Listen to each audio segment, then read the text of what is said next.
బుద్ధిబాలుడు market yard chairman భర్తగా అంటే నిన్ననే మేము రాజీనామా చేసినాం. ఇప్పుడు మా మిస్సెస్కు ఆరోగ్యం బాగాలేదు, మా భార్యకు.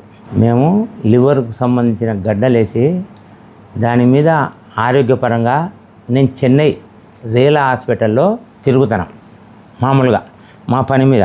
ఇదో రేలా హాస్పిటల్లో ఎన్ని తూళ్ళు అడ్మిట్ అయినది, ఎన్ని తూళ్ళు డిశ్చార్జ్ అయినది, ఒక్కొక్క రోజు 15 రోజులు వచ్చినాం. 15 రోజులు వచ్చా అండి.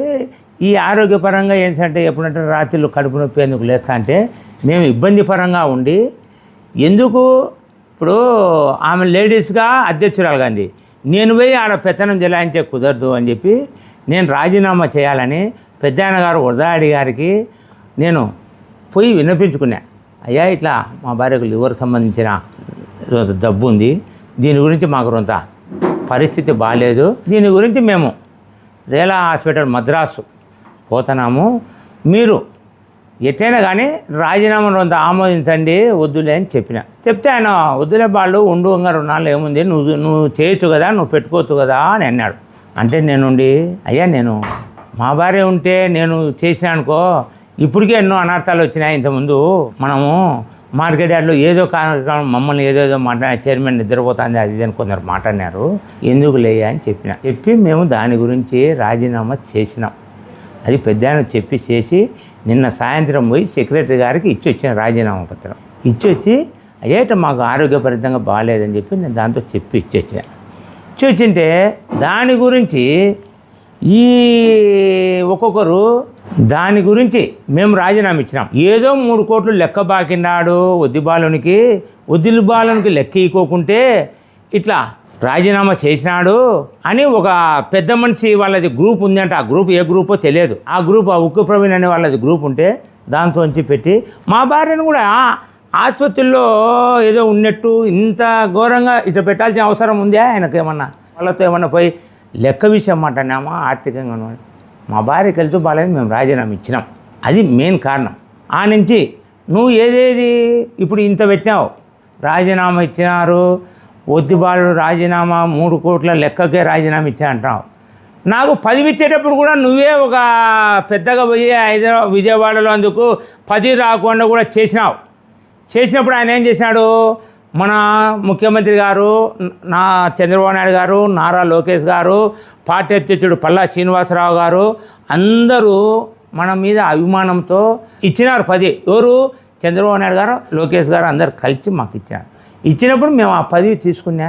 నేను 10లో ఏం అన్యాయం చేయలే, ఒక రకమైన మనం దుర్వినియోగం కూడా చేయలే. నా ఆరోగ్యపరంగా రాజీనామా ఇస్తే నీ ఇష్టం వచ్చేది నువ్వు స్టేట్మెంట్లు పెడతావు, నువ్వు ఫోటోలు పెడతావు. అవసరమయ్యా నీకు రాజకీయంగా? అవసరమా? ఏమన్నా నీకు రాజకీయంగా ఇవ్వాల్సిన అవసరం ఏమన్నా ఉందా? నీ కథ ఎత్తుకుంటే నువ్వు ఒక పార్టీలో ఉండవు, నువ్వు ఇదే తెలుగుదేశం పార్టీలో ఉండవు. మేము మేము చేనేత కుటుంబాలలో అని చెప్పి మాది పెడుతున్నావు, బాకీలు బందలు అన్నీ చెప్తున్నావు. అదే రెడ్డి గారు కానీ ఇంకొక కులంలో ఇంకో రెడ్డి గారితో ఎవరిదన్నా నువ్వేమన్నా పేరెత్తి బాకీలు ఉండేటి కానీ ఎవరైనా కానీ చెప్పుకుంటున్నావా?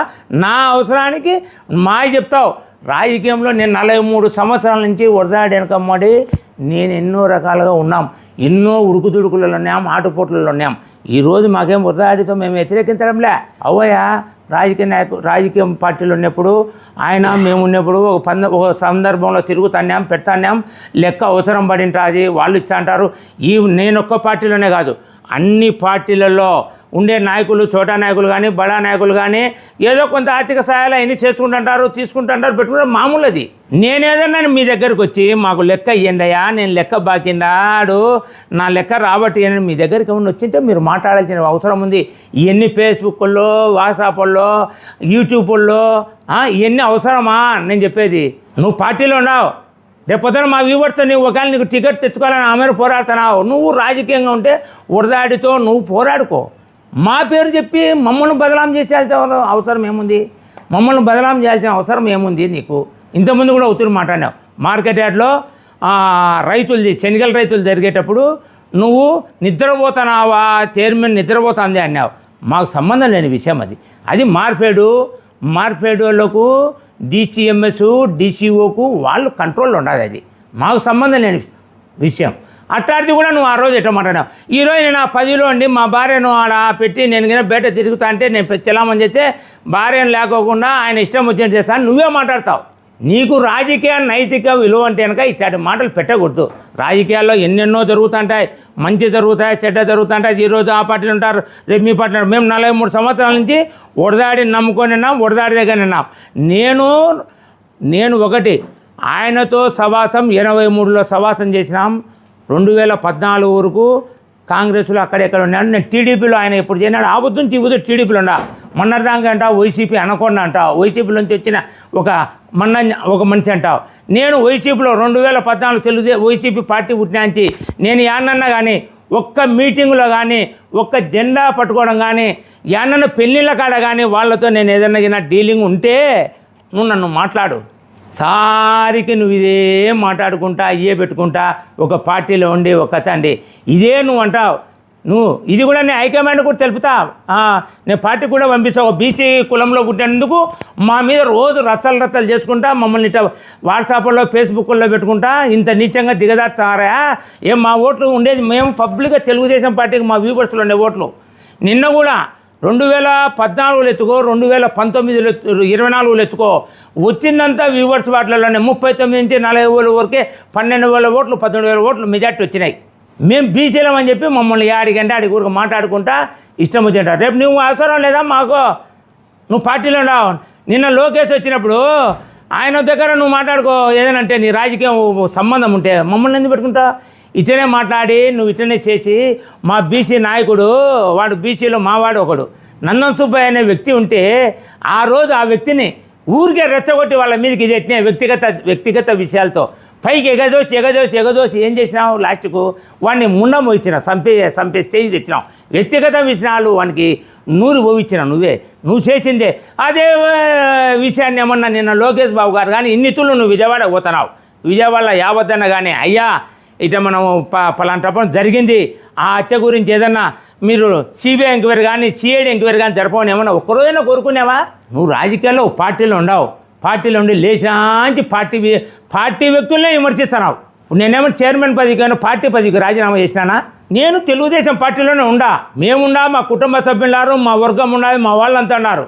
నువ్వు ఈరోజు పార్టీలో ఉండి నువ్వు పార్టీలో ఎప్పుడు నువ్వు వ్యతిరేకంగా మాట్లాడుకుంటా. ఇదే నేను లోకేష్ బాబు గారు కానీ చంద్రబాబు నాయుడు కానీ పార్టీ అధ్యక్షుడు పల్లా శ్రీనివాసులకు అందరికీ నేను వాట్సాప్లో దీంతో ఈమెయిల్ పెట్టి పంపిస్తాను ఈరోజు అంతా టైప్ చేయించుకొని.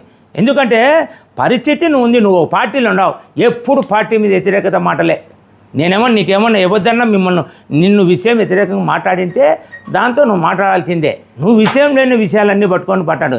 అవతల నేను వాళ్ళకు కూడా చెప్తానా, వైసీపీ నాయకులు కూడా చెప్తానా, ఏమున్నా కానీ మా వ్యక్తిగత విషయాలు మీరు దయ ఉంచి ఏదైనా కానీ మా దానిలోకి తీసుకోకుండా మీరు రాజకీయంగా ఏదైనా మీరు మీ లావాదేవీలు మీ ఏదైనా మీకు ఉంటే కనుక మీరు మాట్లాడుకోండి. మమ్మల్ని దీనిలోకి లావుకోకుండా చూడమని చెప్పి నేను పత్రికా ముఖం కోరుకుంటున్నా.